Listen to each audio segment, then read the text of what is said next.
नगर सामाजिक संस्था ने मांग की, दोषी पुलिसकर्मियों पर कार्रवाई हो। बरेली थाना भूता क्षेत्र के गांव म्यूडी खुर्द में कल पुलिस की बर्बरतापूर्ण मार से तंग आकर 18 वर्षीय युवक ने फांसी लगाकर अपनी जीवन लीला समाप्त की।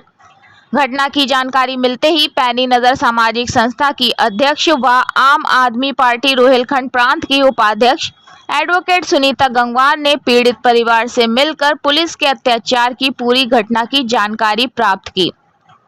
18 वर्षीय युवक पर लड़की को गायब करने का आरोप लड़की के परिवार वालों ने लगाया था, जिसके चलते पुलिस ने पूछताछ हेतु कई बार युवक को थाने बुलाकर बेरहमी से मारा।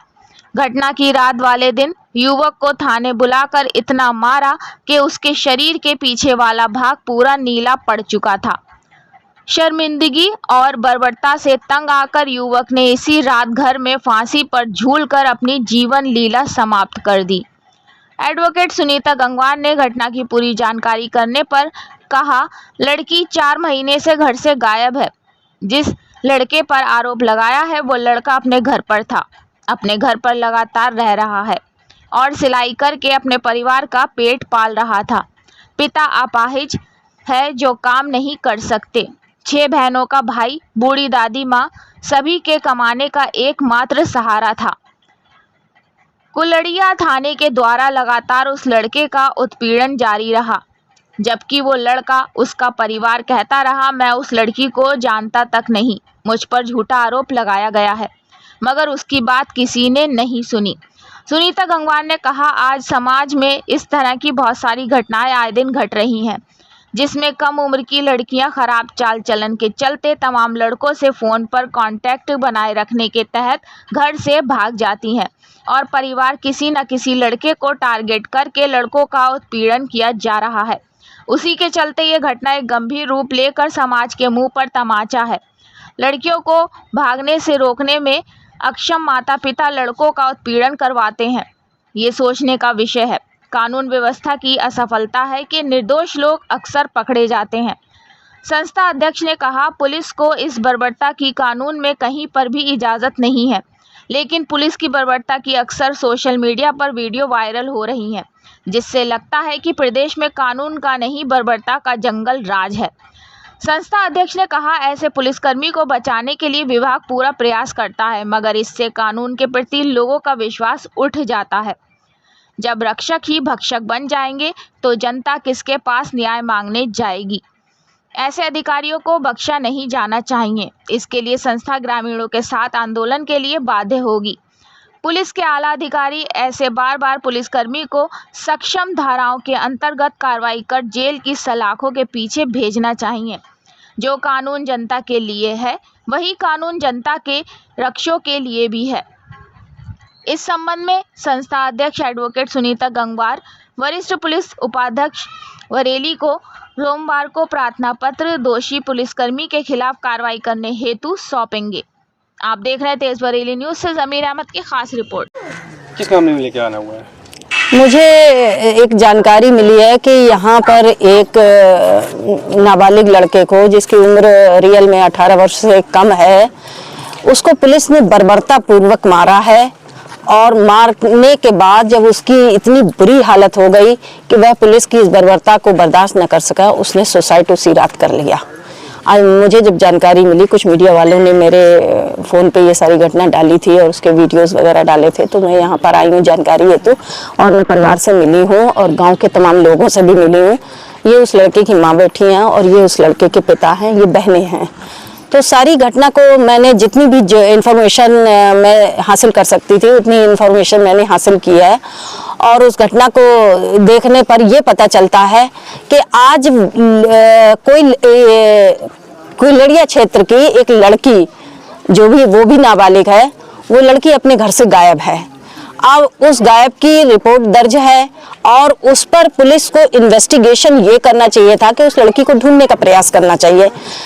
उन्होंने उसका जो भी है CDR वगैरह उस लड़की के मोबाइल की निकाली, उस CDR में इनके बेटे का कहीं से कोई एक नंबर आ गया, और जबकि लोगों ने बताया है कि उसमें CDR में और भी बहुत सारे उसके लड़कों के नंबर थे।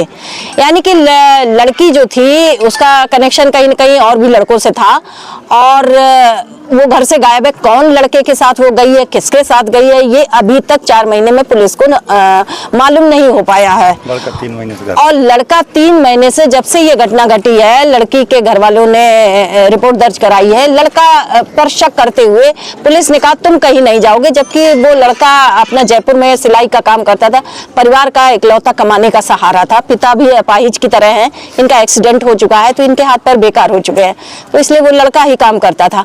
तो पुलिस के कहने के अनुसार, निर्देशानुसार वो घर से कहीं नहीं गया, वो यहीं पर काम करने लगा।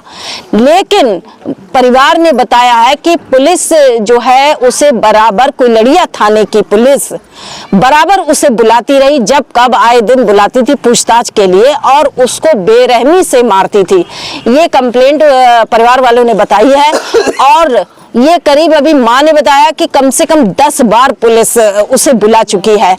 तो मैं पुलिस प्रशासन पे ये सवाल उठता है कि आपको इतने सबूत थे कि इसी लड़के के ऊपर आपको पूरा संदेह था कि यही लड़का ले गया, या इसे पता है?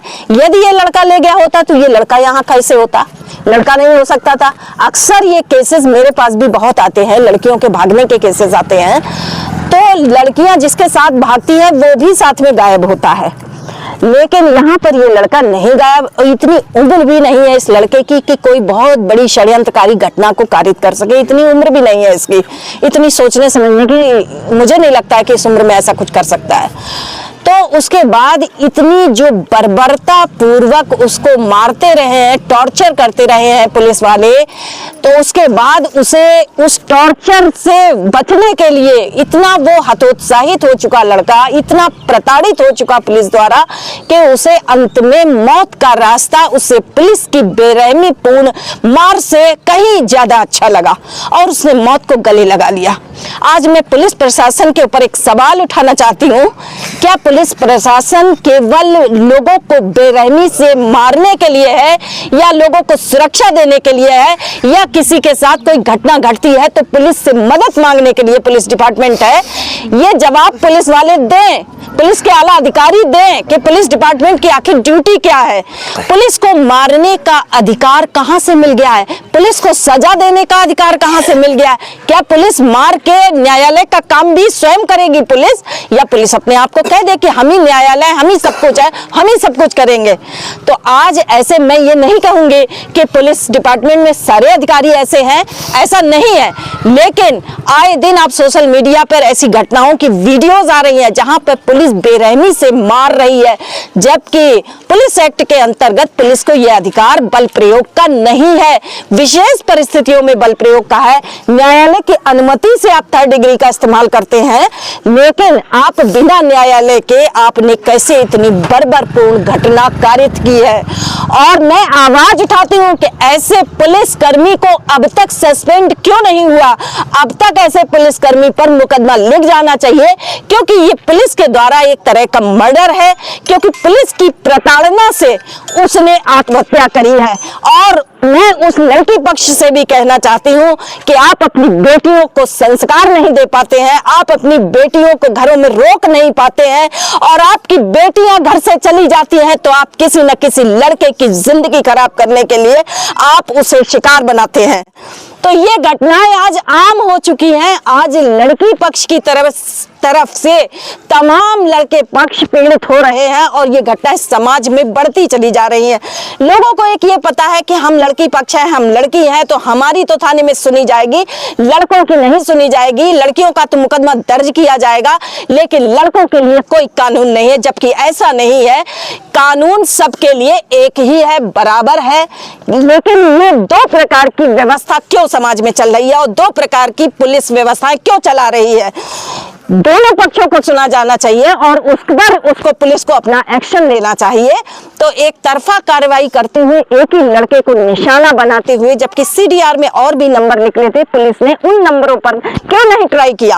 और पुलिस ने, उस लड़की पक्ष ने भी एक ही लड़के को, जबकि उन्हें भी नहीं जानकारी है कि मेरी बच्ची कहाँ, किसके साथ गई है और कहाँ गई है, फिर आप कैसे प्रेशर बना रहे हैं कि एक ही लड़के को टारगेट करते करते आज हालात यहाँ पहुँच गए कि एक परिवार ने अपने निर्दोष बेटे को खो दिया है। तो मेरी मांग है इस संबंध में मैं पुलिस के उच्च अधिकारियों से, जोनल अधिकारियों से मैं ये कहना चाहती हूँ कि आप ऐसे दुर्दांत पुलिसकर्मी के खिलाफ, ऐसी बर्बरतापूर्ण अविधिक कार्यवाही के खिलाफ तत्काल पुलिस के ऊपर मुकदमा लिखा जाना चाहिए और 302 में लिखा जाना चाहिए, ये क्योंकि मैं इसे एक मर्डर मानती हूँ। मैडम, जैसा कि क्षेत्राधिकारी फरीदपुर का एक बयान जारी हुआ है, उन्होंने अपने बयान में कहा है कि जो निशान पाए गए हैं जो मृतक सलमान है, कि वो पुलिस की पिटाई के नहीं है, वो किसी और के हैं। उसको लेकर क्या? अक्सर पुलिस के यही बयान आते हैं। पुलिस डिपार्टमेंट अपने पुलिस डिपार्टमेंट को बचाने का प्रयास करता है, क्योंकि कोई लड़का जो पुलिस की मार खा के घर में आकर निशान बनाकर अपने आप को फांसी के फंदे पर पहुंचा देगा।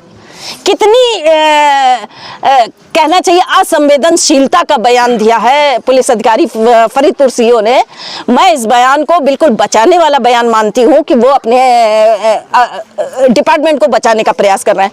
मैं उच्च अधिकारियों से मैं ये निवेदन करना चाहती हूं कि अपने डिपार्टमेंट में यदि कोई ऐसा गलत करता है तो कृपया आप उसे बचाने का प्रयास ना करें और इस जनता को एक इंसाफ दें। एक पुलिस के प्रति जो नकारात्मक समाज में छवि बनी हुई वो इन्हीं कांडों की वजह से बनी हुई है और सबसे अधिक के पुलिस अधिकारी उसको बचाने का प्रयास करते हैं, इसलिए पुलिस की एक नकारात्मक छवि बनी हुई है। आप भी किसी न किसी के पिता हैं, आपके भी बच्चे हैं, कल आपके साथ में ऐसी कोई घटना होती है तब आप क्या करेंगे? आपको ऐसे भी एक मानवीय दृष्टिकोण से भी सोचना चाहिए कि एक जिस बच्चे ने कोई गुनाह नहीं किया, उसका कोई गुनाह साबित नहीं हुआ, यदि वो गुनहगार होता तो वो घर में नहीं होता, वो भी भागा हुआ होता, लेकिन वो बच्चा बराबर यहाँ रह रहा है, पुलिस के निर्देशानुसार बराबर पुलिस को सहयोग कर रहा है। उसके बाद पुलिस ने उसके साथ ये इतना बड़ा अत्याचार किया है। मैं उसके लिए आवाज उठाऊंगी और मैं सोमवार को मैं वरिष्ठ पुलिस अधीक्षक महोदय को एक प्रार्थना पत्र सौंपूंगी। यहाँ तमाम गांव के लोग आक्रोशित हैं और तमाम गांव के लोग मुझसे अपील कर रहे हैं कि इस संबंध में एक सही कार्यवाही होनी चाहिए। मैडम, जैसा कि परिवार वालों ने आरोप लगाया है कि पुलिस ने 3rd डिग्री का इस्तेमाल किया है, 3rd डिग्री इस्तेमाल कब होती है? 3rd डिग्री ऐसे नहीं इस्तेमाल की जाती है और विशेष केसेस में की जाती है, वो भी अदालत की अनुमति से होती है। यहाँ तो केस ही अदालत तक नहीं पहुँचा है, पुलिस ने ही अपने आप को अदालत बना दिया। और दूसरी चीज, उस लड़की पक्ष के परिवार के ऊपर भी कार्यवाही होनी चाहिए कि जिसकी लड़की खुद के उनके परिवार के वश में नहीं है और उन्होंने इतना प्रेशर पुलिस के ऊपर बनवाया, आकर ये बता रहा है परिवार के उनके घर के लोग आते थे और यहाँ पर धमकी देकर जाते थे, तो ऐसे लोगों के खिलाफ भी बिल्कुल उचित कार्रवाई होनी चाहिए और उस पुलिसकर्मी के खिलाफ कार्रवाई होनी चाहिए। मैम, अगर परिवार को इंसाफ नहीं मिला तो संस्था का कदम क्या होगा? देखिए, अगर इसमें पुलिस वाले ऐसे पुलिसकर्मी को बचाने का पुलिस डिपार्टमेंट प्रयास करता है तो मैं तमाम गाँव वालों के साथ में मैं पुलिस मुख्यालय का घेराव करूंगी। तो हर बार में हमें बुलाते थे, हम जाते थे, बुलाते थे, बहुत हड़काते थे, मारते थे। फिर इसने बहुत हड़काया, बोले जे वो सारे जे श्रवण कुमार ने तो सबको पैसे देते हो, सबको पैसे। श्रवण कुमार कौन है?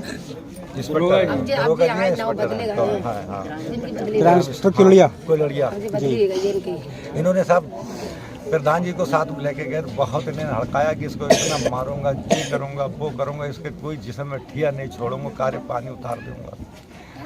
तो प्रधान जी के कहे से नहीं छोड़ा, तो वो आए चले। फिर रात में मुझे दिन टाइम पे मैं दिन मुंद गया था, अंधेरे में गया, मैंने सर छोड़ दो, तो बोले इतने अच्छे लेके कहते साहब, तो भी इतने पैसे। कितने पैसे? 50,000 रुपये दिए थे इन्हें। 50,000 रुपये आपने दिए थे? दिए थे इन्हें, हाँ। इंस्पेक्टर क्राइम को श्रवण कुमार के लिए? श्रवण कुमार के लिए। आपने अपने हाथों से दिए थे? अपने हाथों से दिए थे। फिर उन्होंने क्या, जगह टेबल पर रख दो ऐसे ही, हाथ में नहीं दिए थे। अच्छा, हाँ। फिर इन्होंने क्या काम करा, इन्होंने बाहर बोले जाओ अभी नहीं छोड़ेंगे, छोड़ देंगे हम।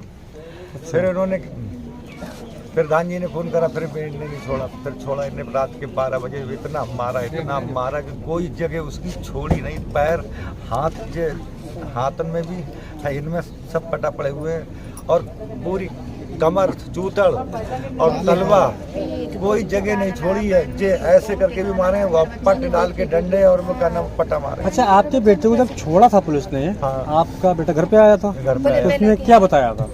उससे पूछा, उसने ये कही कि अगर घर जाके तूने कह दी तो तुझे अब की जेल भेजिए दूँगा, कार्य पानी उतार दूँगा। घर पे ये मत कहना, हाँ तेरे पे तब पैसे देगा, पैसे मुझे और चाहिए, तेरे पे और पैसे की डिमांड की थी? हाँ, और पैसे की डिमांड। हाँ, इस पर मुँह पे बहुत मारे, बोले बोलना मत तो क्या अच्छा। तो उसने कुछ नहीं कहा, उसने हमने पूछा अपने बेटा क्या हुआ, तो उसने कहा ये हाथ दिखाए, बोले ना हाथ में मारा।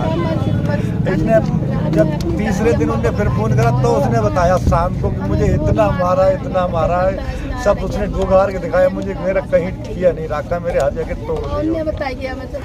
बोले अब मैं नहीं जाऊँगा, तो मैंने बेटा तुम बताइयो, हम मतलब तुम्हें ना ले जाएंगे, दूसरे को और ले जाएंगे। तो उसने सोचा कि पुलिस ने कही तो अगर नहीं लाओगे तो मैं खुद आ जाऊँगा। उसने फांसी कर। तो ये किस टाइम में ये जो आपके बेटे ने जो सुसाइड किया था? वो रात में हम लोग जगते रहे।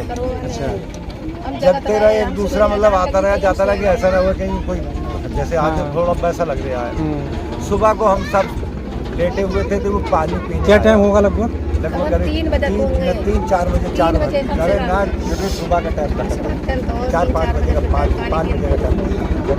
मेरे सिरयाने बैठ के पानी इनके सिरयाने बैठ के पानी पिया, हम लोगों को देखता रहा, मगर इन्हें देखा, मगर इन्हें ये नहीं दिया कि अच्छा मैं देख क्यों रहे यार। अच्छा, मतलब हमने कुछ नहीं फिर वो घर में गया, उसके बाद में बहुत बैठ के आज क्यों देख रहे हो, तो हमने जरूर चलो उठे, जब लोग उसके बाद हम तो लोग उलट के तो लोग उसको मतलब एकदम उठा लिया जाएगा, तो फड़क रहा, तो जब तक उठाया खोल के ले गए अस्पताल, तो दम दे दी, गंगा सील ले गए। कितने बच्चे हैं आपके? हमारे 6 इंसाफ दिलवाओ, बस हमें इंसाफ दिलवाओ। हमारे भैया चलो, हम 6 बहनों को एक ही दशहरा, हमारे बस हमें इंसाफ दिलवा दो, बाको फांसी दिलवा दो, श्रवण कुमार को फांसी दिलवा दो, हमें इंसाफ चाहिए। सब आए के पूछ के जा रहे हैं, सीएम जी कह रहे हैं कि हम इंसाफ दिलवाएंगे, किसी ने कोई इंसाफ नहीं दिलवाया।